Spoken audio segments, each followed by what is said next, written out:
जो हमारे धर्म में वेद हैं कितने हैं? चार। और पांचवा वेद है क्या है? नाट्य शास्त्र। ठीक है, नाटक, जिसकी रचना की भरत मुनि ने। और भरत मुनि कौन थे? तपस्वी ब्राह्मण थे, महर्षि थे। ब्राह्मण तब पता नहीं होते थे कि नहीं होते थे, हो सकता ना होते रहे, उस समय में नहीं थे, नहीं रहे होंगे। तो महर्षि वाल्मीकि को क्या हुआ कि जब सुर और असुर में बहुत युद्ध हुआ करते थे, राजाओं में, राक्षसों में, भगवान में, और रावण राक्षस जो भी थे, तो युद्ध हुआ करता था। तो देवता थक भी जाते थे, थक जाते थे ना, आप खेलते खेलते थक जाते हो, तो फिर मनोरंजन के लिए मोबाइल देखते हो या टीवी देखते हो या पुस्तक पढ़ने लगते हो, कोई साहित्य कला या जैसे जिससे आपको मानसिक तनाव से मुक्ति मिले, ऐसा करते हो ना आप। तो उसी तरह से उन्होंने कहा, सब भगवान के पास पहुंचे, ब्रह्मा जी के पास, कि भैया ऐसा है कि बड़े परेशान है, सब थक जाते हैं, और ये आते हैं तो नीरस हो गए हैं ये लोग, क्योंकि राक्षस बड़े मजबूत हुआ करते थे। वो भगवान और जो ये देवता इंद्र थे खूब मारते थे, जो मारते थे डर के भाग जाते। तो बोले कि कोई ऐसी चीज करवाइए जिससे इनका मनोबल बढ़ जाए। जब आप कोई अच्छी मूवी देखते हो, चाहे वो देश से प्रेरित हो, फौज वाले हो, उसमें आर्मी हो, या कोई जब खलनायक को हीरो मारने लगता है, तो आपके अंतर मन से लगता है कि शायद मैं होता तो और मारता इसको, कोई कहने थोड़ी जाता है। वहां से वो आपकी भावनाएं जो है निकलना शुरू हो जाती है, क्योंकि वो चीज आप पिक्चर में देख रहे हो। या कोई गलत काम करता है तो आपको लगता है नहीं, इसको रोकना चाहिए, अगर मैं होता तो रोक देगा उसको, यही होता है ना। तो इसी तरह से जब ये हुआ कि भाई नीरसता आ रही है भगवान वाली फील्ड में, तो अब क्या किया जाए, तो बोले मनोरंजन के लिए इनको कुछ उपाय करा जाए। तो भरत मुनि जी को बुलाया ब्रह्मा जी ने और कहा कि भैया एक ऐसा वेद का निर्माण करो जिसमें पूरे सृष्टि के कला समाहित हो। कला में क्या क्या? नृत्य होना चाहिए, गीत संगीत होना चाहिए, अभिनय होना चाहिए, लोग बोले, कोई कथा कहें, ठीक है, कोई बात कहें। जैसे बताया कि रामलीला, तो राम के चरित्र को प्रस्तुत करने के लिए वो लीला का निर्माण किया उन्होंने। वहां कोई भगवान नहीं है, लेकिन जब उस दृश्य में आप देखते हो कि जब प्रभु की झांकी लग जाती है तो लोग अपने आप सात्विक हो जाते हैं। किसी भी माहौल से आओगे वहां अपने आप आराम से बैठ जाओगे। किसी सभा में जाओगे, अगर वहां कोई वरिष्ठ जन बैठे हुए हैं तो आपको कोई कहेगा नहीं कि आप शांति से बैठ जाइए। अभी यहाँ माहौल बना है ना शांति का, अपने आप शांत हो गए। नहीं तो अभी यही बार बार कहते हैं चुप हो जाओ, शांत हो जाओ, कहां से आवाज आ रही है, कहते ना। जिस तरह से जहां का माहौल होगा आप उसी आचरण में ढल जाते हो। अगर आपके घर में, समाज में, परिवार में, मोहल्ले में अच्छा मोहल्ला होगा तो जान लो कि आप अच्छे निकलोगे ही निकलोगे, क्योंकि आपको गाली ही नहीं पता होगी कैसी होती है, आपको ये नहीं पता होगा कि लड़ाई कैसे होती है, देखे ही नहीं हो ना। हम जो देखते रहते हैं वही हमारे दिमाग में विकसित होता रहता है, और उसी में से एक फील्ड का निर्माण हम अपने जीवन में कर लेते हैं, जो तुम्हारे धीरे धीरे चरित्र में आ जाता है।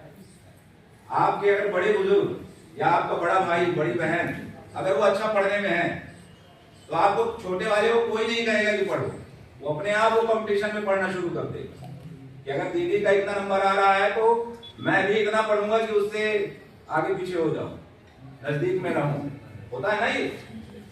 तो ये चीज जो है, अब भरत मुनि जी का ये हुआ कि भैया निर्माण करिए, तो उन्होंने नाट्य शास्त्र का निर्माण किया जिसमें गीत संगीत नृत्य सब चीज समाहित हो गए। तो जब इसको वो कथा के हिसाब से करने लगे, तो कथा के हिसाब में क्या हुआ कि कथा में ऐसे निर्माण किए गए कि उन्होंने भगवान को विजेता घोषित कर दिया। जैसे एक नाटक चालू हुआ तो उन्होंने कहा ठीक है मारो राक्षसों को मारो, तो भाई ओरिजिनल राक्षस तो बड़े ताकतवर थे, लेकिन अगर किसी को मोटिवेट करना है, जागृत करना है, जगाना है, तो उसको क्या करना पड़ेगा? सकारात्मक सोच से भरना पड़ेगा कि आप लड़ सकते हो, आप बात कर सकते हो, और आप युद्ध कर सकते हो, और आप विजयी भी हो सकते हो, होता नहीं।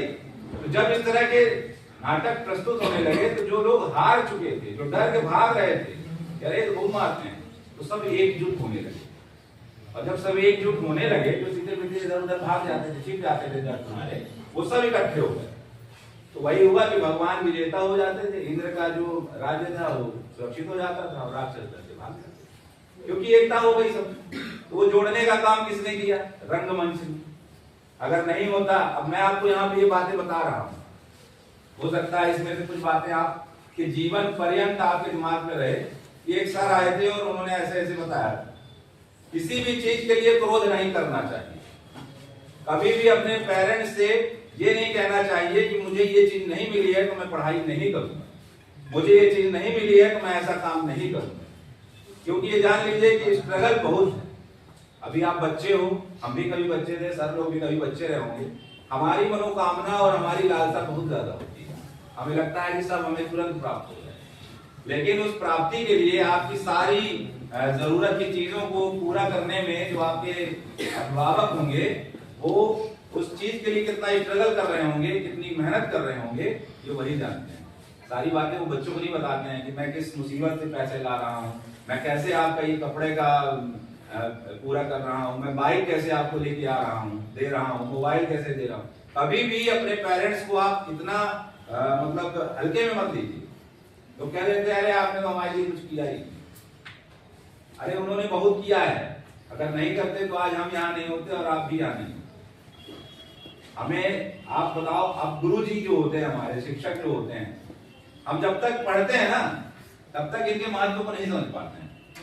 उसका कारण क्या है कि कई लोग रहते हैं, अच्छा किसी को गणित पढ़ने में ज्यादा मजा आता है, किसी को संस्कृत पढ़ने में आता है, किसी को हिंदी पढ़ने में आता है, लेकिन कभी कभी आदमी नकल भी करता है। करते हो ना घर में अभिनय?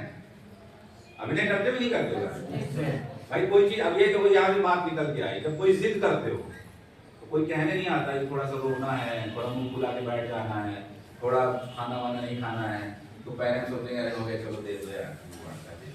ये क्या है? ये एक अभिनय हो गया। फिर आप कभी खुश हो जाते हो, सब लोग, कोई ऐसी बात हो जाती है कि लोग बैठे हुए हैं और कोई अच्छी सी बात हो गई तो हंसी आने लगती है। कोई कहता नहीं कि आप हंसो, वो हंसी आने लगती है, नेचर है, शरीर कहता है, वो हमारी जो रस है वो उत्पन्न होने लगते हैं। कहीं कोई कमी हो जाती है तो कोई कहता नहीं है रोना है।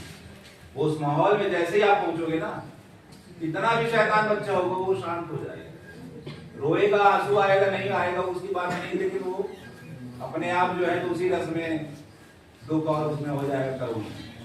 पढ़े हो ना रस? हाँ, तो करुण रस अपने आप आ जाएगा, कोई कहता नहीं कि आपको रोना है। और जब आप किसी पारिवारिक खुशी के माहौल में जाते हो, गाना बजाना चल रहा है, डीजे चल रहा है, बैंड वाइज चल रहा है, तो आप अपने आप जो है तो नाचना शुरू करोगे। कोई कहता नहीं नाचना, और कोई नृत्य सीखता नहीं है। कोई नाचता है, सीखता है कभी? बारात का जो डांस होता है कोई सीखता है? कोई ट्रेनिंग होती है? उधर डांस होने लगा, बाजे बजने लगे, एक दूसरे को देख के लोग नाचने लगे। तो यही अभिनय है।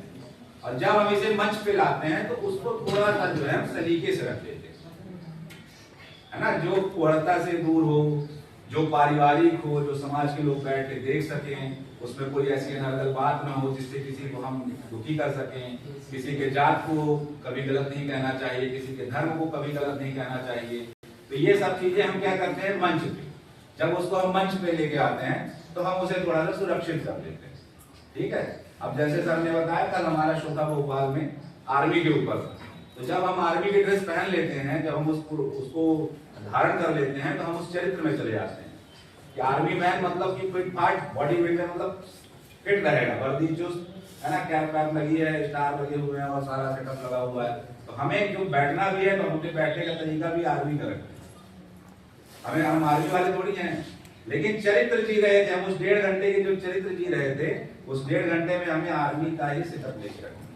हम अगर किसी नाटक में किसी शिक्षक का रोल करेंगे तो हम सबसे पहले ऐसे गुरुजनों को ऑब्जर्व करेंगे कि इनका वस्त्र कैसा होता है, चश्मा लगा के रखते हैं। चश्मा क्यों लगाते हैं गुरुजी लोग ज्यादा?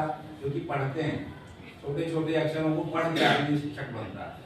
या जो भी लोग पढ़ने वाले होंगे, मोबाइल वाले नहीं, कह दो कि उनको हमको भी चश्मा लग रहा है, तो चश्मा मोबाइल देखने से भी लगता है। लेकिन जो लोग पढ़ते हैं ना, छोटे छोटे शब्दों को खूब पढ़ते हैं, तो उनको फिर धीरे धीरे चश्मा लगने लगता है।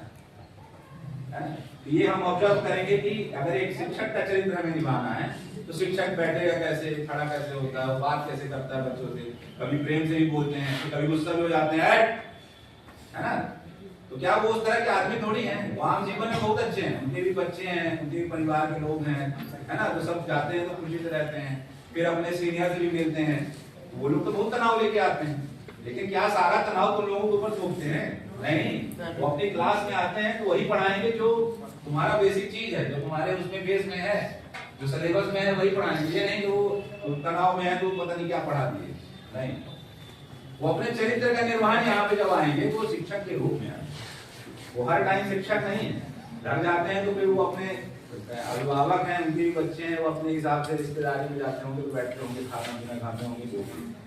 ठीक है। फिर हम एक पुलिस वाले का अगर करेंगे तो क्या है, पुलिस की वर्दी, वो अपना एक रुतबा, रॉब और सब चीजें होंगी, थोड़ा कड़क होगा वो। पुलिस वाले की अगर कोई किसी के अभिभावक पुलिस में होंगे तो जानते होंगे